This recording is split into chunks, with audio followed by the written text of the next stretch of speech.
So here's our DI box, and what does it do? It takes our unbalanced line from our guitar and then does some voodoo, like we said before. It takes a copy of that signal, sends down the original signal, the hot signal, and also a flipped out of phase signal down that balance line, and that balance XLR will go through to your mixer that does all of that cool balance line voodoo that rejects all the RF interference that might be coming to that line or introduced through that line, acting as an antenna, and gives you a nice strong signal, or a signal that can be boosted up without worrying about all that competing RF interference. So that all goes through the XLR, but it also does a parallel out, or a pass-through, that'll go through the amp. The great thing about that is that then the guitarist will be able to hear him or herself on stage, because that unbalanced line gets passed through and goes straight through to their amplifier. But here's the deal. What kind of instruments would be good for a DI? Well, say a bass guitar is a great candidate for that, because that can be sent through, nice clean signal, can go through a DI box straight to the front of house position. Electroacoustic guitar, in other words, a guitar that has a pickup built in, is another great candidate for that. They're very clean signals. They can go through a DI box and go through the front of house position. An electric guitar, hold your horses. It might not be the best application of this, and this is why. Here is our electric guitar again. It's going through a DI box, going through to our front of house position. But here's the deal.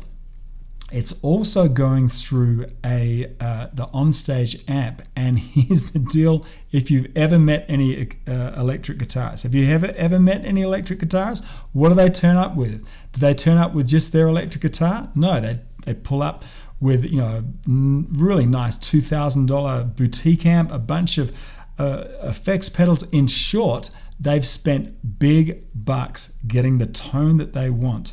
And if you just take off just the DI, then you'll be missing out on all that raunchiness. They've spent a lot of money to make that sound really good. And guess what? You've tapped off a DI signal from them that is completely wimpy. It's just pickup to your front of house mix position, and you've missed out on all that raunchy stuff. All that raunchy stuff will be on stage, but you've missed out on it.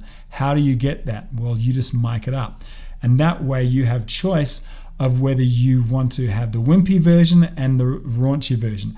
Chances are you can just ditch the DI and then just mic up that electric guitar. Now compare that to a bass guitar, where it's quite often used that you will just get that bass guitar, just that dry bass guitar out of that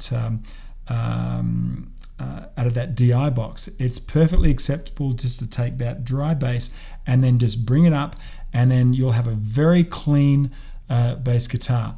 If you do want to get some of that raunch from the onstage bass amp, in fact, for the most part, that bass amp will just be used on stage so the bass player can hear him or herself.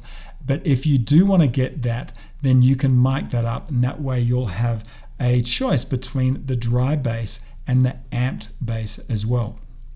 And then in terms of an acoustic guitar, electric acoustic guitar, in other words, an acoustic that has a pickup built in, then just plug that straight into your DI box. That'll go out to your front of house position.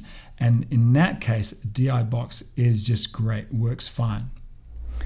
So DI boxes really help move low-level signals a long way while rejecting most RF. Think about it this way. Low-level sources like guitars and microphones need to be boosted up a lot when they hit the front end of your mixer on the trim or the gain pot. If you run a long unbalanced line to your mixer and boost that level up, then the RF will come up with it, and you're going to be hosed, because you need to boost that signal. A mic or a guitar produces a small signal, but boosting it virtually guarantees that all that RF will, make that completely unbearable. Run it on a balanced line, and because any noise picked up along that cable is cancelled out, you can boost that small source with confidence, knowing that the RF that came along for the ride has completely been cancelled out. So you need three things to make a fully balanced line. a balanced sound source, a balanced line, and then a balanced input. If you don't have all three of those, then this is all just academic. So a DI box takes that unbalanced line and makes a copy of it 180 degrees out of phase, sends it down the hot and cold, and over at the input, it flips that back up and does all the math to give you basically all the good stuff, which is just signal, and cancels out all the bad RF stuff.